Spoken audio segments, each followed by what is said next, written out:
그 선교사님이 쓰신 그 군함과 유람선 이런 제목의 칼럼을 읽은 적이 있습니다.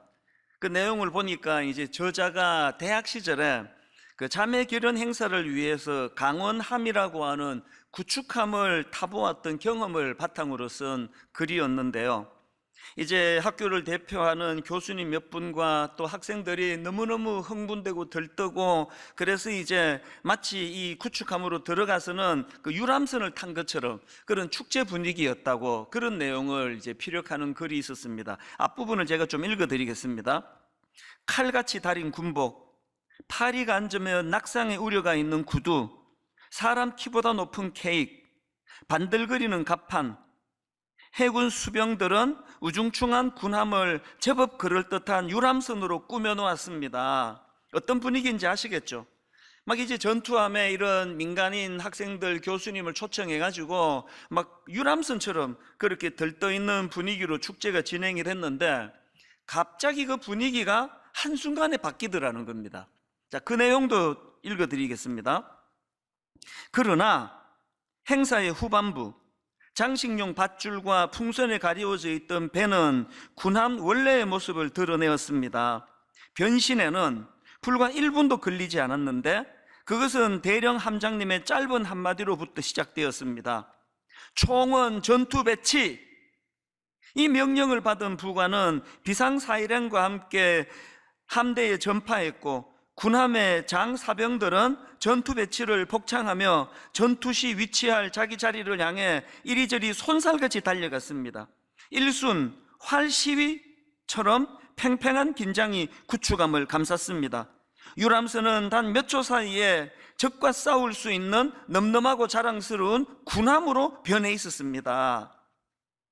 이 두 장면이 참 머리로 대조가 되며 떠오르지 않습니까? 근데 이제 뒷부분에서 저자가 왜 이런 글을 썼는지에 대한 내용을 정리를 하는데요, 그 내용이 참 저한테는 굉장히 도전이 되고 울림이 되었습니다. 내용을 읽어드리겠습니다. 남미의 한 목사님은 교회는 군함이 되어야 한다, 그러나 오늘날 많은 교회는 유람선이 되어 버렸다, 이렇게 말했습니다. 그렇습니다. 군함에도 유람선에도 먹고 자고 쉬고 노래하는 파티가 있습니다. 그러나 군함의 파티는 명령 수행을 위한 충전이지만 유람선은 쉼과 파티가 목적입니다. 교회는 여흥을 목적으로 하는 유람선이 아니라 명령을 수행하는 군함이 되어야 합니다. 안타깝게도 오늘날 조국 교회는 언제부터인가 유람선의 모습이 많아졌습니다. 바라기는 군함 같은 교회가 많아지기를 소망합니다. 이 선교사님께서 그 조국 교회를 바라보면서 안타까운 마음을 자기가 경험했던, 대학 시절에 경험했던 그 전투함을 방문하는 것으로서 피력하는 게 제게 참 많이 와닿았습니다. 사실 지금 흔히들 교회는 유람선이 아니라 전투함인데 오늘날 교회는 유람선이 되어버렸다, 이런 탄식의 소리를 종종 듣지 않습니까? 어떻게 하면 다시 이 유람선으로 전락해버린 한국교회가 전투함으로 그런 회복이 일어날까 생각해 보니까 그 칼럼의 차이가 딱 하나더라고요. 앞부분에서 막 그냥 여흥을 즐기듯이 그냥 막 북적북적거리고 풍선을 띄우고 그 유람선처럼 됐던 그게 후반부에 어떻게 전투함으로 바뀌었나 보니까 딱 하나예요. 그 전투함에는 함장님, 대령 함장님이 자리 잡고 있었고 그 함장님의 명령이 있었다는 겁니다. 총원 전투 배치! 그 함장이 한마디 명령으로 말미암아 유람선처럼 어수선하던 그 배가 다시 전투함으로서의 위용을 회복할 수 있었다고 한다면, 이제 저는 오늘 본문 에베소서 6장 11절 말씀을 이런 관점으로 돌아보기를 원합니다. 6장 11절을 보십시오. 마귀의 간계를 능히 대적하기 위하여 하나님의 전신갑주를 입어라. 저는 이 말씀을 묵상하는데요, 마치 그 칼럼에 나오는 대령 함장의 그 명령처럼 총원 전투 배치, 이 말씀으로 들리는 것 같아요. 그 대령 함장의 총원 전투 배치, 이 말씀이나 오늘 본문에서 마귀의 간계를 능히 대적하기 위하여 하나님의 전신갑주를 입어라. 여러분, 오늘날 교회 안에 함장 되시는 예수 그리스도가 살아계시고 함장 되시는 예수 그리스도가 이렇게 선포하시는 선포 말씀에 귀를 기울일 수만 있다면 유람선으로 전락해버렸다는 탄식이 난무하는 이 시대에 어느 날 교회가 다시 전투함으로써의 위용을 회복하게 될 줄로 믿습니다. 이런 점에서 저는 코로나19가 참 우리를 아프게 하는 그 이후로 종종 저는 요한복음 2장에 나와 있는 가나 혼인잔치의 그 한마디를 머릿속으로 자꾸 맴도는 습관이 생겼습니다. 그 한마디가 뭐냐? 자, 요한복음 2장 1절부터 보십시오. 사흘째 되던 날 갈릴리 가나에 혼례가 있어 예수의 어머니도 거기 계시고 예수와 그 제자들도 혼례의 청함을 받았더니 그 다음에 포도주가 떨어진지라. 저는 이 한마디가요 너무너무 가슴 아프게 제 마음의 울림으로 외침으로 자꾸 되뇌어지는 겁니다. 포도주가 떨어진지라. 그 혼주 입장에서 뭐 모든 걸 다 갖추지 않았습니까? 모든 손색이 없는 잔치에 걸맞는 걸 다 갖추고 심지어는 예수님과 그 제자들까지 초청을 하는 이런 구색을 다 갖추었지만 전혀 예상을 하지 못했던 잔치 도중에 포도주가 떨어진지라. 제가 이 한마디를 왜 되뇌는가 하면은요, 참 오늘 코로나19가 우리를 이렇게 비참하게 만들었다, 거기에 초점이 있지 않습니다. 하나님께서 요한복음 2장 안에 이 가나 혼인잔치 사건을 기록해 하신 것은 그 인간의 비참함을, 인간의 수치를 드러내시기 위함이 아닙니다. 이 포도주가 떨어진지다가 나중에 얼마나 환희에, 얼마나 기쁨의 선포로 바뀌어집니까? 물을 포도주로 바꾸어주시는 그 기적의 역사가 나타나는 현장이 가나 혼인잔치 아닙니까? 제가 왜 은혜를 받습니까? 유람선처럼 어수선해져 있던 그 구축함 안에서 함장이 계시고 그 함장의 명령 한마디로 다시 모든 것들이 전투함의 위용으로 회복되듯이 포도주가 떨어진지라 그 초라하고 비참한 그 현장이었지만 그 모든 것이 회복되기 위한 조건은 딱 하나였습니다. 그 현장에 예수님이 계셨다는 사실입니다. 여러분, 반대로 생각해 보십시오. 모든 것들이 완벽하게 다 진행이 됐는데 거기에 예수님이 계시지 않는다. 그 유람선입니다. 하루 잘 놀았겠죠.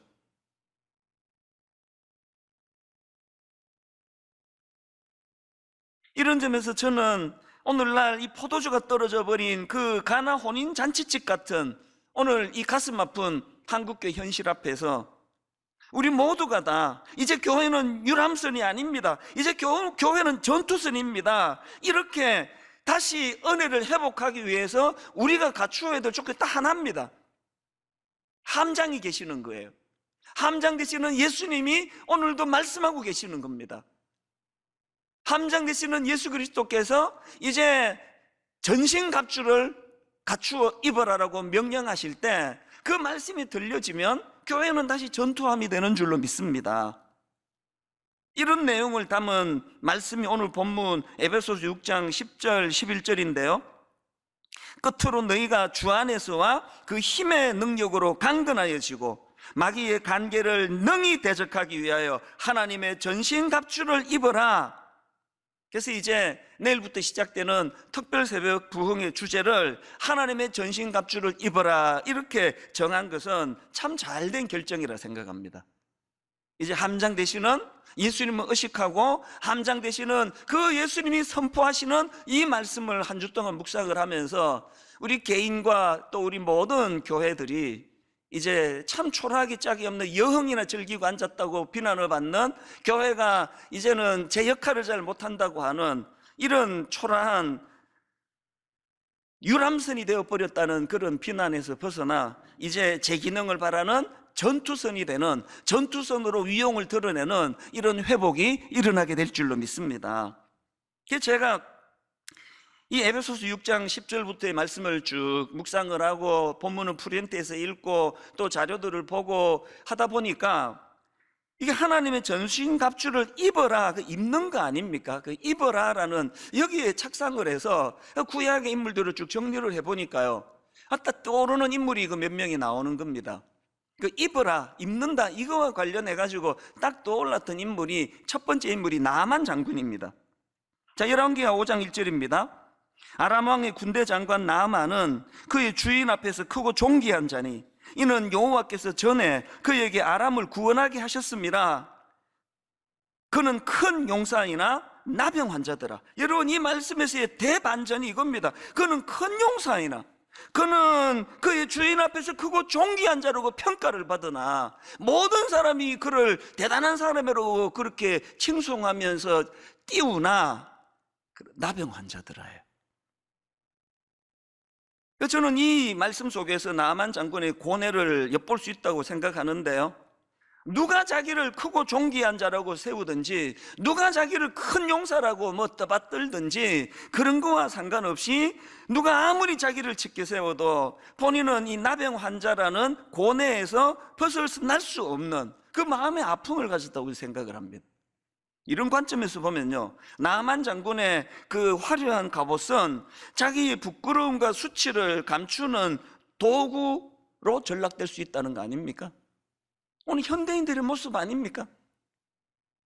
유난히 그 자기를 과시하기를 좋아하고 뭔가를 이 세상적인 그 무엇을 가지고 그것을 떠벌리기 좋아하는 사람들을 보고 아이고 저 교만한 사람 이렇게 하시는 분이 계시는데 그 잘못 보신 거예요.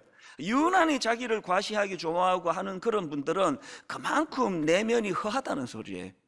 감추고 싶은 게 많다는 뜻입니다. 공허함이 크다는 것입니다. 오늘 여러분, 우리가 함장되시는 예수 그리스도께서 정말 우리 하나님의 전신갑주를 입으라라는 이 말씀이 들려지기를 원한다면 먼저 이런 내 이 부끄러움을 가리는 나아만 장군의 갑옷을 벗어버려야 돼요. 벌거벗은 몸으로 하나님 앞에 단독자로 서야 됩니다. 하나님, 몰라서 사람들이 저를 어떻게 평가하는지 몰라도 저는 여전히 하나님 앞에 은혜가 필요한 초라한 인간에 불과합니다. 이 나아만 장군의 갑옷을 벗는 사람의 모습이라고 상징적으로 좀 그렇게 생각을 합니다. 그런가 하면은 이 전신갑주를 입어라 이 말씀을 묵상하다가 한 인물이 더 떠올랐는데요, 골리앗 앞에서는 다윗입니다. 그 어린 다윗이 지금 물맷돌을 들고 골리앗을 상대하려고 나아가려고 하는 그 상황인데요, 사무엘상 17장 38절입니다.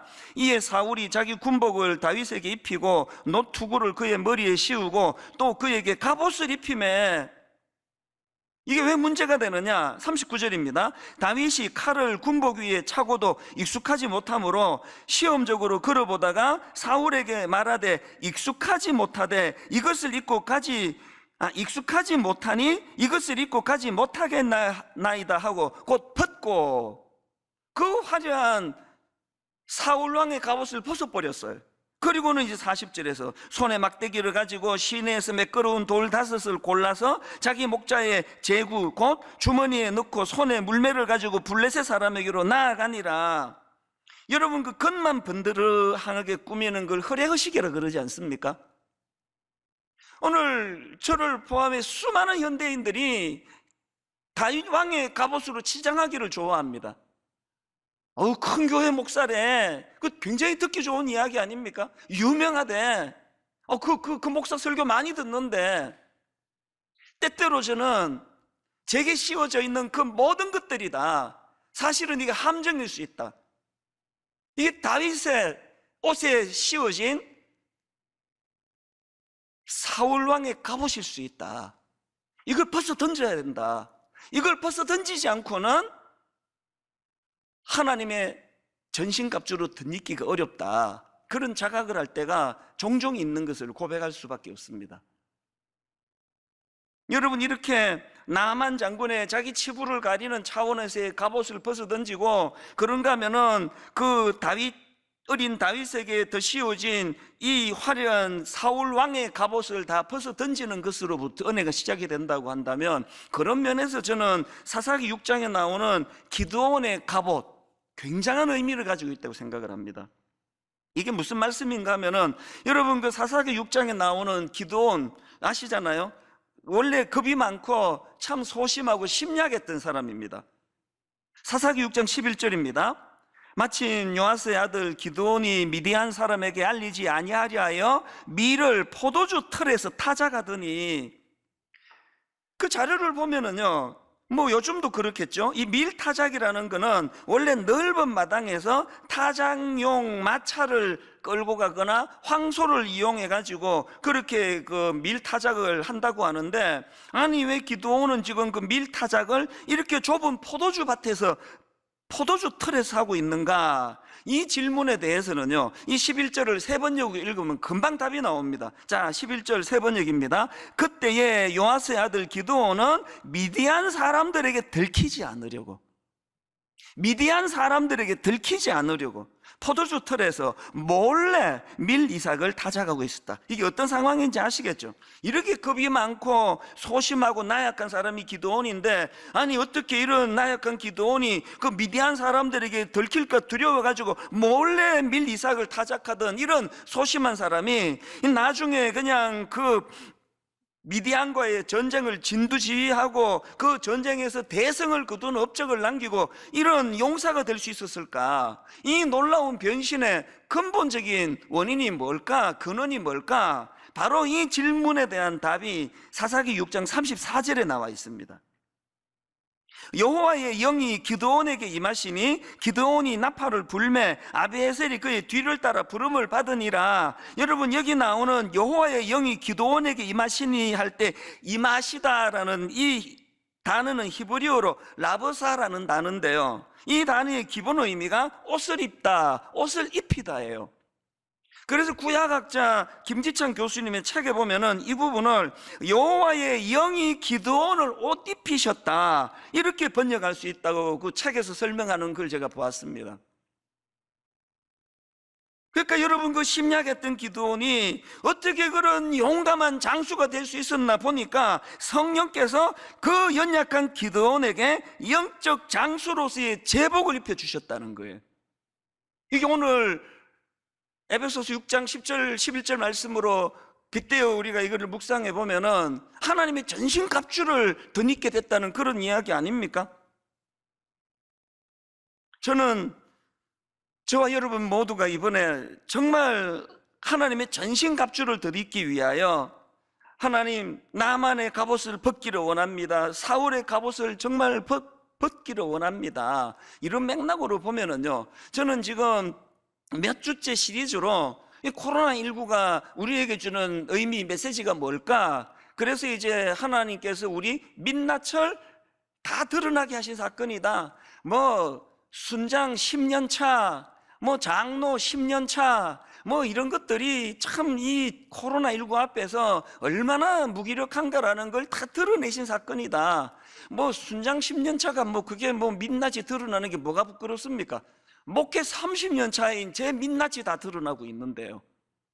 그런가 하면은 오늘 이 본문을 가지고 제가 묵상하다가 보니까 여러분, 코로나19 이 사건은요, 하나님 우리 민낯을 드러내게 하신 사건인 동시에 하나님이 그 나만의 갑옷으로 치장하고 있는 우리 갑옷을 확 벗겨버린 사건이라 생각합니다.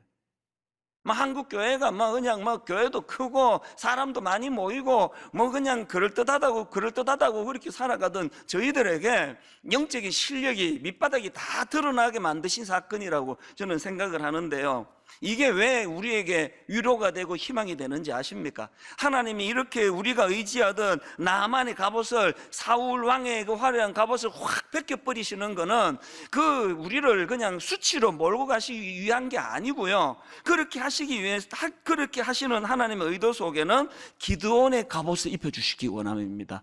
오늘로 말씀드리자면 하나님의 전신갑주로 덧입혀 주시기 위해서입니다. 애가 한 6살, 7살 이렇게 되면은 이 밖에 나가서 막 그냥 흙바닥을 뒹굴고 막 옷 전체가 다 더럽고 냄새가 나고 그런데요, 그 미운 7살이라 그러지 않습니까? 아무리 옷을 갈아입으라고 그 냄새 난다고 먼지 묻었다 이렇게 해도 애들이 그 귀찮아서 안 합니다. 그런데 어떤 엄마들은 애한테 그렇게 달래고 그렇게 할 때도 있지만 아무 말 안 해가지고 옷을 획 벗겨버려요. 화들짝 놀라면은 씻겨가지고 새 옷을 입혀주는 그 어머니의 마음, 이게 오늘 본문에서 오늘 우리 심령에 하나님의 전신갑주를 입어라, 이 말씀을 주시는 하나님께서 오늘 이 코로나19를 통하여 우리의 부끄러운 민낯을 그대로 드러내시는 하나님하고 그 마음이 좀 비슷한 거 아닐까, 그런 생각을 해보는 겁니다.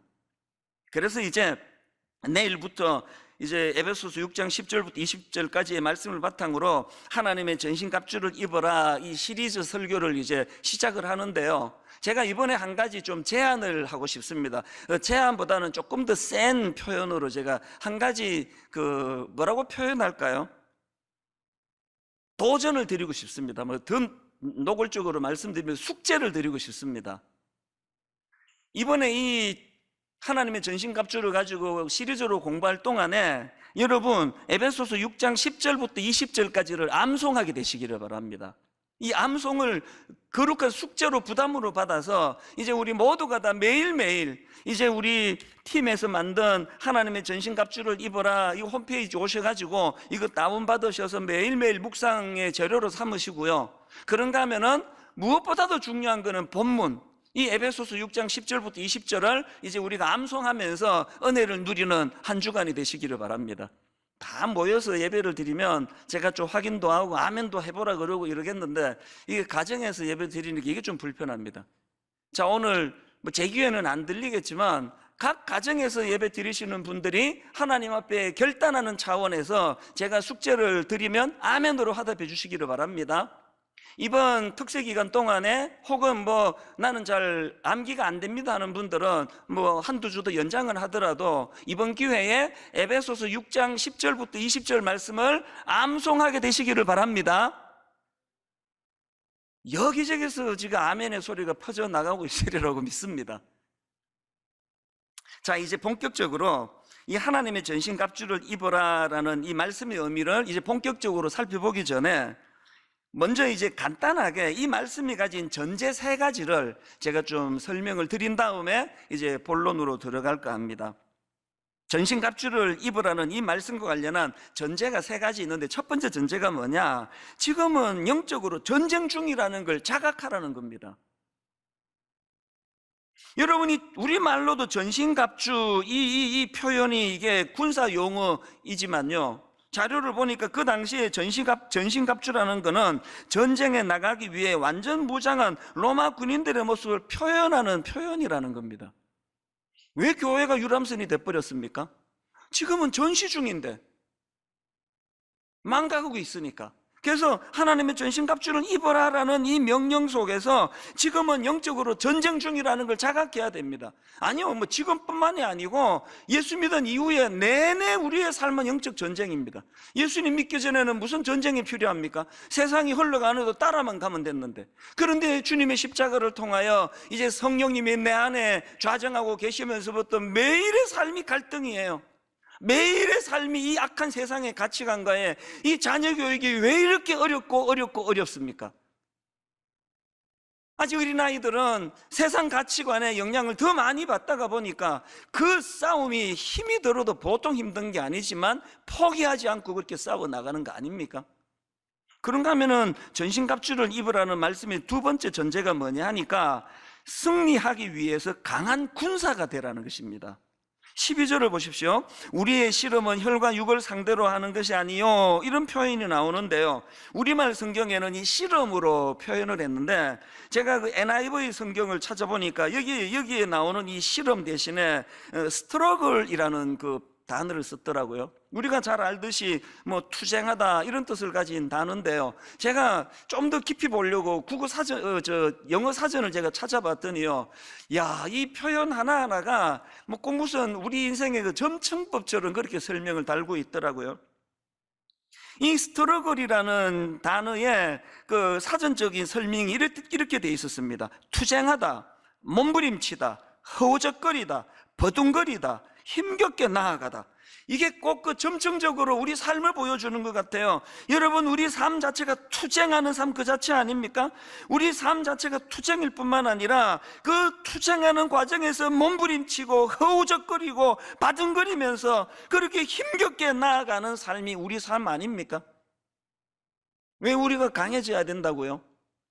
영육간의 이 땅의 삶이 이렇게 투쟁적인 삶을 살아야 되기 때문에, 그래 우리가 더 강해져야 된다는, 맨날 그냥 우는 소리하고 죽겠다 그러고 못 살겠다 그러고 이렇게 갈 수 없으니까 더 강해져야 된다는 거예요. 그게 성경에 보면은 강하라, 담대하라 이런 권면이 참 많이 나오는 걸 알지 않습니까, 여러분이? 디모데후서 2장 1절, 내 아들아, 그러므로 너는 그리스도 예수 안에 있는 은혜 가운데 강하고, 또 이사야 1장 6절 7절, 강하고 담대하라. 너는 내가 그들의 조상에게 맹세하여 그들에게 주리라 한 땅을 이 백성에게 차지하게 하리라. 오직 강하고 극히 담대하여. 여러분, 전쟁 중이라면 승리해야죠. 승리하기 위해서는 약해서 안 된다는 겁니다. 강한 군사가 되시기를 바랍니다. 이것이 두 번째 전제입니다. 그리고 마지막 세 번째 전제는, 전신갑주를 입으라는 말씀 속에는 어떤 전제가 있습니까? 강한 군사가 되기 위해서는 영적으로 무장해야 된다. 이게 전제로 나와 있는 말씀 아닙니까? 이제 내일부터 일주일 내내 이 무장에 대한 말씀들을 이제 나누게 될 것입니다. 이 세 가지 전제를 마음에 담으시고요, 이제 좀 더 구체적으로 이 하나님의 전신갑주를 입으라는 말씀이 가진 두 가지 의미를 이제 간략하게 살펴보고 오늘 이제 첫 시간 말씀을 정리하려고 하는데요. 자, 여러분, 하나님의 전신갑주를 입는다는 의미 두 가지 중에 첫 번째 의미가 뭐냐? 힘의 근원을 안다는 뜻입니다. 힘의 근원을 안다. 더 정확하게 말하면 그 힘의 근원이, 우리가 강한 군사가 돼야 되는데 그 힘의 근원이 내 안에서 나오는 게 아니다, 하나님으로부터 주어지는 것이다. 이걸 안다는 뜻이에요. 자, 에베소서 6장 10절이 그 내용입니다. 끝으로 너희가 주 안에서와 그 힘의 능력으로 강건하여지고. 그 우리말에는 이 문법이 사실 뭐 그렇게 중요한 것 같지가 않은데요, 헬라어로 보면은 이 문법이 의미에 굉장히 영향을 미치는 걸 알 수가 있습니다. 오늘 여기 나와 있는 그 힘의 능력으로 강건하여지고, 이것도 마찬가지예요. 이게 문법적으로 보면은 이게 수동태 명령형입니다. 이 수동태 명령형으로 이걸 읽으면 어떻게 되느냐? 더 정확하게 읽으면 이렇습니다. 강건하여지고, 이 말의 의미는요, 강해져야 하는데 스스로 강해지는 것이 아니라 외부의 힘에 의해서 강해지는 것, 이걸 강조한 문법이에요. 이게 그 외부의 힘이 어떤 힘입니까? 10절 다시 한번 보십시오. 가운데를 강조를 두고, 끝으로 너희가 주 안에서와 그 힘의 능력으로 강건하여지고. 강건해져야 되는데 스스로 강해지는 게 아니라는 걸 강조한 표현입니다. 아까 제가 언급했던 디모데후서 2장 1절도 마찬가지입니다. 내 아들아, 그러므로 너는 그리스도 예수 안에 있는 은혜 가운데 강하고. 여기 나와 있는 강하고, 이것도 수동태 명령형이에요. 그러니까 강하여지되 스스로 강해지는 것이 아니라 예수 안에 있는 은혜로 강해진다는 뜻이에요. 이 즈음에서 제가 이 본문과 관련한 간증을 드릴 수가 있다면요, 일만 성도 파송 운동이 진행되는 내내 제 마음으로 뭐 절규처럼 제가 두 가지를 선포하고 대내고 저 자신을 향해서 꾸짖기도 하고 하는 두 마디가 있습니다. 하나가 뭐냐? 네가 하고 있는 일에 너무 큰 의미를 부여하지 마라. 제가 저에게 하는 명령이에요. 여러분, 우리가 우리 자신을 너무 많은 의미를 부여하고 우리가 하는 일에 너무 많은 의미를 부여하는 것 자체가 다 이게 위험한 거예요. 막 일만수도 파송 운동을 한국교회를 살리는 일이다, 한국교회를 위하여 우리가 희생하는 일이다, 이렇게 의미를 너무 크게 부여하지 말자는 거예요. 그냥 한 교회로 너무 많이 몰리는 게 하나님 앞에서 이게 비효율적이니까 교회를 잘 나누고 분산하고 큰 교회로만 몰리지 말고 참 수고하는 작은 교회로도 고루고루 참 교회가 그렇게 평균케 하는 은혜를 누리면 좋겠다, 이런 일들이 마음에서 그 시작이 된 거지 이상의 의미가 없다고 생각합니다. 그런가 하면은 저는 여기에 또 한 가지 계속 저를 향해서 그 독백하는 게 있는데요, 힘 빼라, 힘 빼라. 계속 저에게 말합니다. 이 수영 강사들이 늘 하는 이야기인데요, 저는 제게 늘 그런 얘기를 해요. 수영도 안 하지만 힘 빼라. 언제는 뭐 네가 힘써서 됐나? 하나님이 하시는 거 아니냐? 이게 수동태 명령형의 아까 본문 설명과 같은 내용 아닙니까? 나 스스로 강해지는 게 아니라 주 안에서와 그 힘의 능력으로 강건해진다면, 이런 점에서 저는 에베소서 1장 17절부터 나오는 사도 바울의 기도가 너무나 고귀하다고 생각합니다.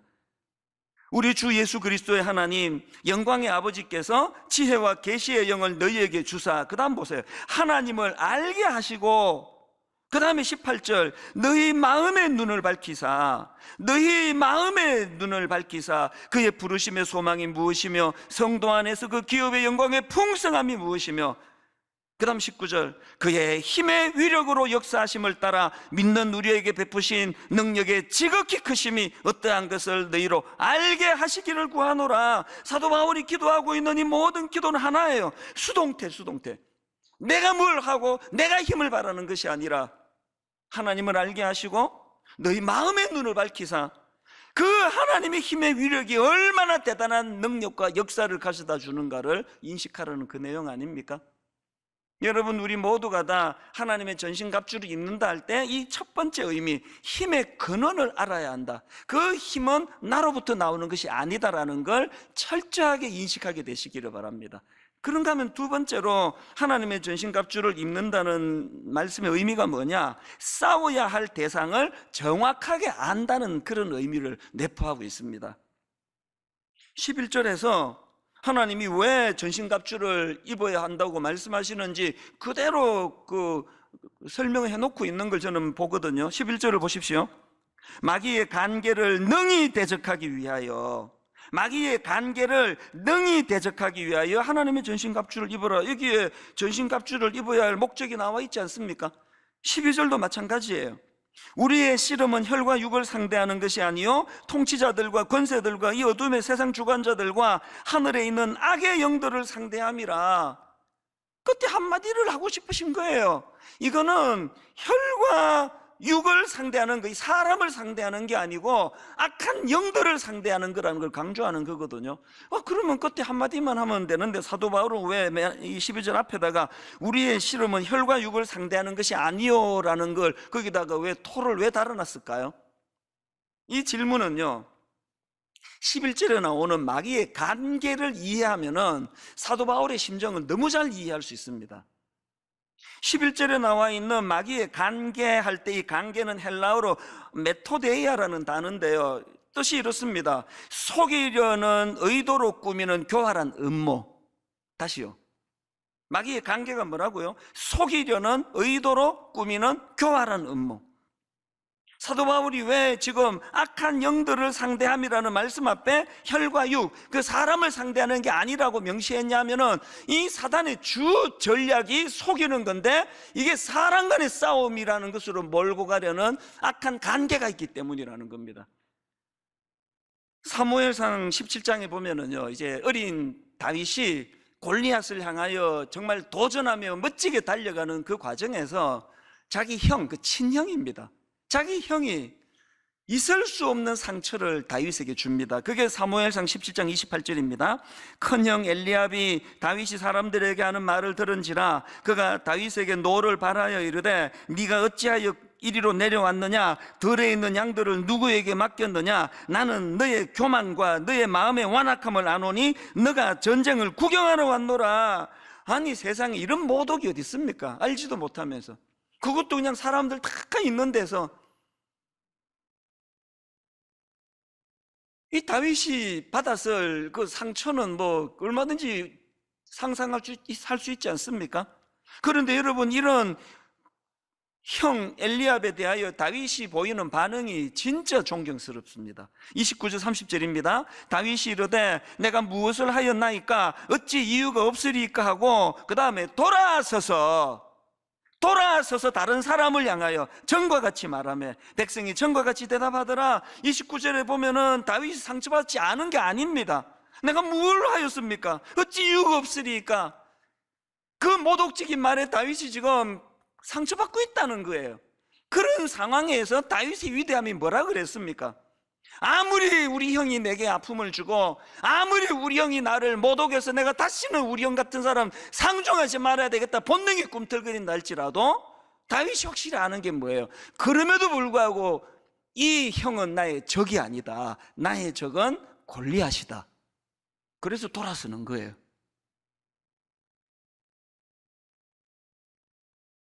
이 두 가지 의미를 잘 묵상하는 한 주간 되시기를 바랍니다.